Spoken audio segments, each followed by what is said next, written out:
What's up, everybody? Welcome to the Godzilla Spoilercast. I am Godzilla superfan Damon Hatfield. I'm joined here in the studio by Brian Altano. What's up, Damon? And we are Google hanging out with a couple of our entertainment editors down in our LA office. Roth Cornett is on the line. She actually reviewed Godzilla for IGN. And we're also joined by all-around cool dude, Chris Carl. Ooh, cool dude. I love that. And I love Godzilla, too. Right. We all saw the movie over the weekend. We're ready to talk about it. But no, ladies and gentlemen, this is a spoiler cast. So if you've not seen it yet and you don't want anything spoiled, go ahead and click the watch later button if you're on YouTube. And if you're on IGN, just save this URL for a later date when you're ready to talk about it. Let's talk about Godzilla right now.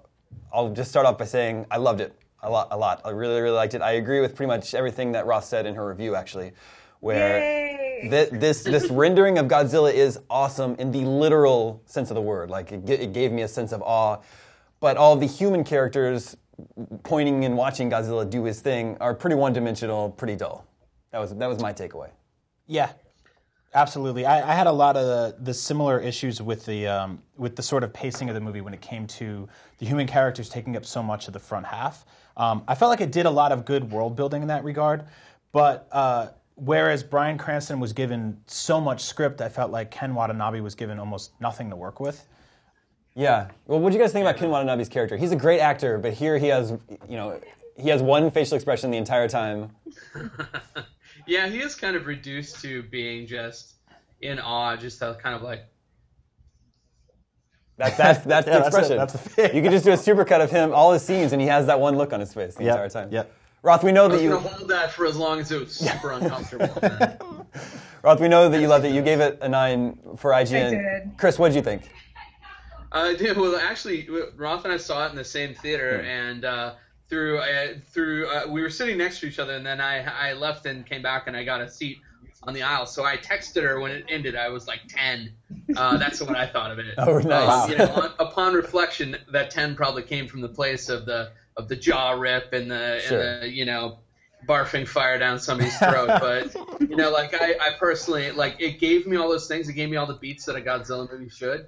But then it really, really delivered super, super hardcore in the last third. Yeah. The criticisms that people have, I think, are valid. It is a slow burn. Some people feel like it's boring or maybe dull, but that payoff, the last third of the movie, I don't see how anybody couldn't enjoy that. Yeah, it was. And it's funny because some people are actually even drawing umbrage with that and saying oh, it ripped off King Kong. Well, I mean, of course, that King Kong move has been quoted a lot in a lot of different movies, but this one did it really well, and it brought its own Godzilla flavor to it. And I just don't know how you don't love that moment. He mic drops the head of the Muto. It is amazing. The use of the atomic breath, the use of that beloved King Kong quote, I thought was even just another Easter egg in the movie. Yeah, and if viewers don't know what they're referencing, in the original King Kong, he tears the T-Rex's jaws apart. It's nasty, just slaps it open. Awesome. Yeah, it's really cool.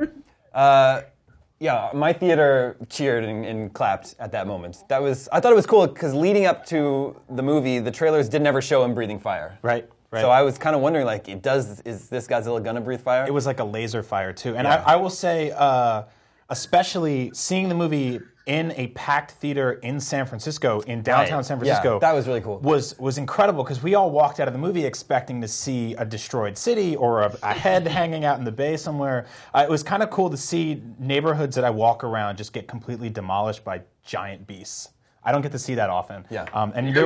We get that all the time, living in LA. You just see, oh, that's where that blew up. That's where that blew up. But I mean, that's true. See, we have video games tear apart the Golden Gate Bridge all the time, and it happened in X-Men 3 and a couple other things. But to see this happen in the city, just a few blocks from the movie theater where we all saw it, people were cheering and screaming and yelling. I don't think this is the kind of movie that you want to save to watch on your television at home. I think this is, if you want to see this movie now, see it in the theater. That's where it's meant to be appreciated.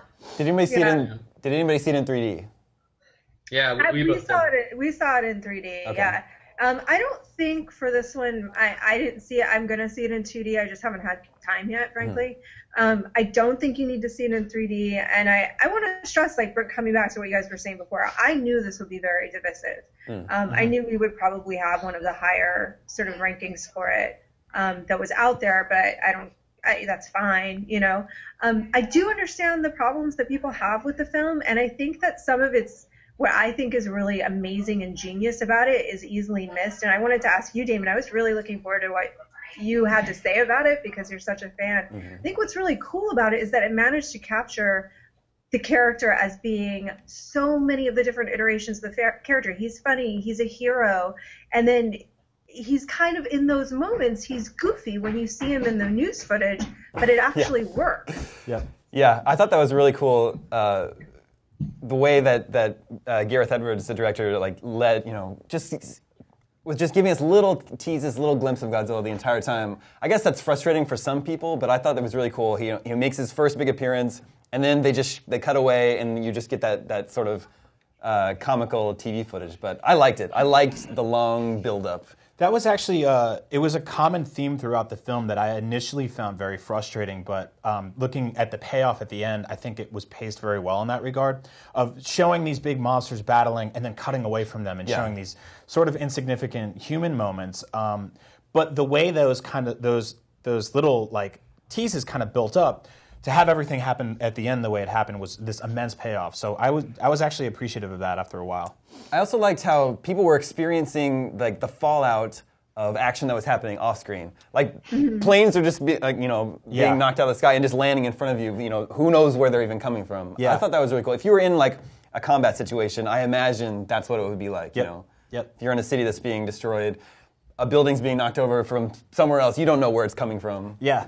I like the idea. It was sort of interesting to see how some scenes characterize that a little better than others. Like I felt like the hospital in general, it was just like a more than average busy day there, instead of being like, oh man, this is the end of the world.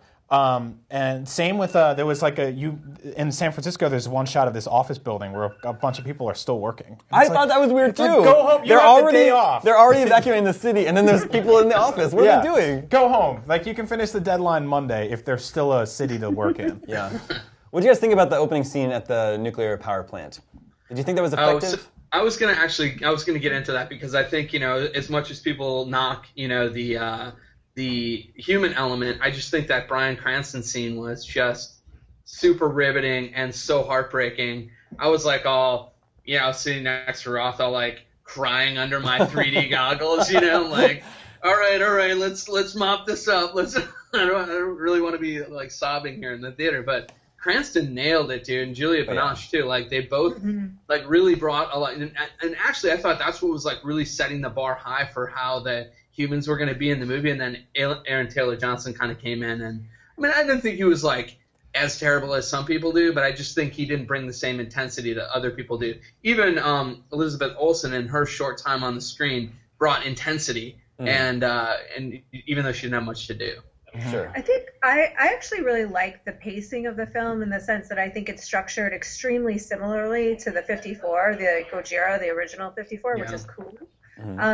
But I think, one of my biggest issues was that Bryan Cranston started out in this amazing, incredible scene and this really cool arc, and then when he's killed, it completely falls apart, and it felt like a wasted opportunity to me. Where Aaron Johnson, again, like I have nothing against him, I just think he's not Bryan Cranston, and he didn't have it in him to carry it through and I wanted to believe this was like the end of the world. To your point, Brian, like I never felt like he thought this was really going to be like, if I don't get back to my wife and kid, they're going to be dead and it's all over. I never felt like that urgency from him that you felt from Cranston in that scene with his wife. It's also a cliche that you have to have the American soldier in there who's got it. He has his own part to save the day. Even the Transformers movies do that too, right? They got to throw the American soldiers in there too. And I don't really need that.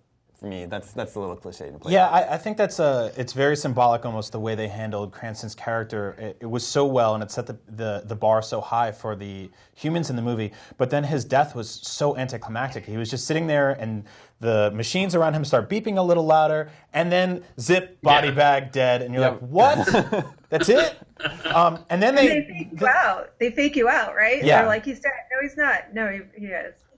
Yeah, and then there's a bunch of little moments that you have throughout the film that are just sort of like kind of throwaway interactions. Like there's the little Asian kid that gets on the train and he misses his stop, and then you think like, oh man, is he going to be this movie's like short round? Is he going to be here the whole time? Right. And then no, they get back to the safe emergency area, and his parents are right there, and it's like, oh, come on in. He's gone. There was no purpose for his character to be there. I kind of was pissed off at that kid too, because it's like, this guy like really went out on a limb to save your life, and then you just trot off. Whatever. And then the parents don't track him down, like, oh, let me maybe say thank you for saving our son. Now, whatever. I mean, there's a lot going on. No, you say thank you. It's true. Yeah. What do you guys think? I was surprised at the overall tone of the movie. I guess I had a sense going into it that it would be a little more grave and serious, but to me, it's actually similar to almost the campiness of the older Godzilla movies, where it's just more like fun, and Godzilla's the hero, the defender of Earth. I love that because I think he was scary in his own way.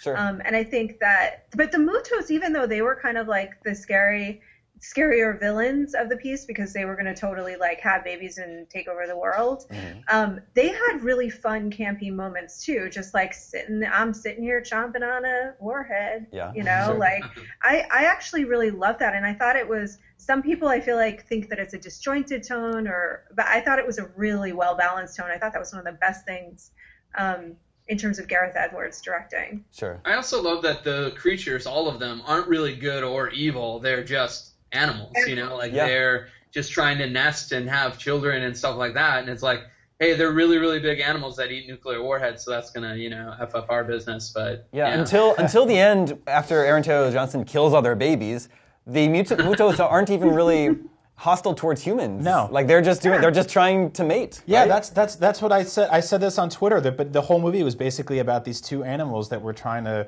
fall in love, and Godzilla is all alone and single, and he's like, no, don't do that. I didn't feel like they weren't like world-wrecking creatures. I mean, they sort of happen to destroy anything in their path because they're big.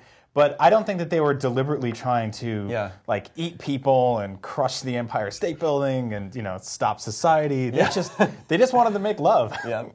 And that's like a mark of those 50s monster movies too. There's all kinds of like examples of that, including like Gorgo and some of the Godzilla movies where you actually see, I think Rodan is actually like that too. Yeah. It's like it's just trying to like nest and mate and stuff like that, and Godzilla's like, no. Yeah. I know a lot of people were kind of disappointed that we knew that it wasn't going to be Rodan, but that kept being the thing. So did you guys ultimately like the design of the Mutos? I would say I like them. It doesn't, they're not memorable monsters like some of the old Toho monsters are, like Rodan, like King Ghidorah, like Mothra. Like I don't think, 50 years from now, the Mutos are going to be like these iconic monsters that we remember. I look at it in the way Nolan handled Batman Begins, where it's setting up something that we're hopefully going to get a lot more of. And we didn't get Joker in the first Batman movie, but we did in the second. And then you do move on to bigger characters from there. So I thought it set it up nicely. I think having two of them made up for the fact that there wasn't Mothra and there wasn't dozens of other monsters for him to fight. But it's a good start. I liked it in that regard. Do you guys know? Yeah. I'm just curious, like Toho owns... we know there's the sequel, but there are some we'll talk about this later, I'm sure, but there are some licensing issues, but I'm wondering with the sequel if they won't sort of open it up and open up the door for some of those other monsters. Anyway, go ahead. Yeah, well, the movie has been doing well, apparently. It did $100 million over the weekend here in the U.S. It's done another $100 million internationally, so I imagine we will get a sequel. Toho owns... No, it's been announced. There is going to be one. Well, awesome. Cool. It was announced yesterday on Sunday. Yeah. Toho owns the rights to Godzilla. They license it out to Legendary to make the movie, right? Do you guys know that Legendary pays X amount to make a movie with the Godzilla license? Does throwing another monster in there just like that costs another X amount? Is that how it works? Yeah, that's kind of my question at the moment. Like that was the big thing where everybody was wondering about if these other monsters were going to show up in this film, but we knew that they only had the license to use Godzilla. I'm wondering now that it's being successful, and we'll see how it does over the next couple of weeks as it rolls out even more internationally. I'm wondering if they won't be willing to renegotiate with Toho to get some of the other monsters, because what I heard is that they're looking to do a version of Destroy All Monsters for the next one. Yeah, I know, right? Like a version of it is what I heard. Yeah. Now, this is like I'm not confirming anything. And to anyone who doesn't know Destroy All Monsters, that one collected like all the Toho monsters in one movie, and they're all dispatched to different cities to destroy them. sort of. You're doing the awesome. Avengers model. Yeah, it's the Avengers. Yeah. We'll see Mothra next. Yeah, I don't know. So I wonder if Aaron Taylor Johnson will be in the sequel then, since he's not particularly well liked in this movie. I wouldn't mind think seeing them so. just follow different characters completely. Yeah. Like Godzilla is the main character, so who cares what humans are involved? I think you'll have one. I think you'll have Kim Watson. I think you'll have Dr. Serizawa there as like sort of like the grounding force that like carries it through, the one that understands Godzilla. And maybe they'll give him more to do. I didn't mind him, you know. I just like him so much though, so I may be biased. Yeah. Are you holding a Muto? I'm holding a Muto. I feel like this is what they're doing, like. That's what the Mutos are doing. I also really loved the final shot of Godzilla going back into the ocean, and then the water like settles and it's calm again and it's all over. That gave me chills. I loved that ending. I did feel like the soldiers were a little too close to him for comfort sometimes. Like, he is a wild animal. They got their backs right on his tail. He's also radioactive. Like he's not clean. Yeah. But there were some really beautiful shots in the movie, which I don't think I was expecting. Like the one scene when they were all like sort of parachuting in, and they're like, just don't land on any buildings, and you're kind of terrified. And it's smoky, and there's like that red cutting through the sky. Like, it's gorgeous. I was not expecting that we would get something that looked that good in a monster movie. Do you guys think they were intentionally trying to fake people out with the trailers? Because there's that scene when the Olsen is going into the underground safe house and they're closing the doors. In the trailer, Godzilla's looking into the safe house and roaring at them very menacingly. But in the movie, the shot is of him fighting the Muto. Right. Mm-hmm. Yeah, I mean, they always do that, a little bit of like misdirection and stuff in the trailers, because you don't want to obviously spoil your own movie. But I think they did that on purpose for sure. Yeah, I think that they were, and I'm glad that they did, because I think a lot of times, like, the best moments are given away in the trailers, and I was glad that I had no idea what those fight scenes were going to look like. I was glad that I got to enjoy that. They made me wait for it, and it paid off, you know? So I was glad I got to enjoy it that way, and it was beautiful. I mean, I think it was also gorgeous to see him swimming in the ocean. You know, that was very well done, but also really cool. We haven't really seen that before, you know? For sure. Mm-hmm. What did you guys think about? Did you guys think for a second that Godzilla was dead at the end when he's like covered in ash, and it's a little unclear whether or not? Yeah, I mean, it was an interesting scene because you have that moment, which obviously it was. The whole final third of the movie is very like 1980s WrestleMania, where you have these two things, and Hulk Hogan's down, and somebody lifts up his arm, and it's like, oh, he's out. But no, he gets the fan support and comes back in and beats the Ultimate Warrior. I did think it was a little odd that Godzilla got up and sort of snuck behind the Muto and didn't. Like, no one heard that coming, like this giant lumbering giant. But I heard from some people that if you watch that scene from the perspective of the main character kind of holding the gun like that, you know, everything is numb to him, and he's like... He thinks he's going to die. Yeah, so that did help me appreciate it a little more. But other than that, I was just like, man, Godzilla he's really light on his toes. Yeah. Were you bothered by any of sort of like the illogical decisions that were made seemingly by either the animals or the army or you know, things like that, some of the logic problems in the movie? Like, what would be an example? I mean, I think one example, and this one I think is very quickly and easily solved, is like, okay, well, they feed off of radiation, right? And then Godzilla sprays atomic breath into them and they die. So wouldn't they be like, yum, give me more? Yeah, actually, that's a good point. but my answer to that is immediately like, well, I drink water, but if you poured 100 scalding hot water down me, it would hurt me. That's That's actually true. a good point. Especially if That somebody, was like a brilliantly laid out point on both sides. Especially if somebody threw up water into you, it's even worse. I did find the scene when they're going door to door knocking to see if the Muto is behind the one of the doors. And they're like, oh well, it's behind the one that has the huge tunnel behind it. We could have maybe flown over this place with a helicopter first. They're like, hello, are you in there? It was kind of interesting. Well, I really liked a lot of the like subtle things. Probably the best example of this in the whole movie was when she was like, will you turn off that TV? And then it pans down and you see what's on the TV. Like, those little moments felt very like Spielberg to me. Felt really like, gave me that old like 80s movie feel, and that was one of the things I really appreciated. Yeah, I know the movie is being somewhat divisive. It sounds like we all liked it quite a bit. It's doing well, as we said, and we're getting a sequel. So maybe in a couple years we'll be here doing the spoiler cast for Godzilla 2. Destroy all monsters. Yeah, destroy all monsters. Roth, Chris, Brian, thanks for taking time out of your busy day to talk Godzilla with us. Viewers, for everything video games and movies, stay tuned to IGN.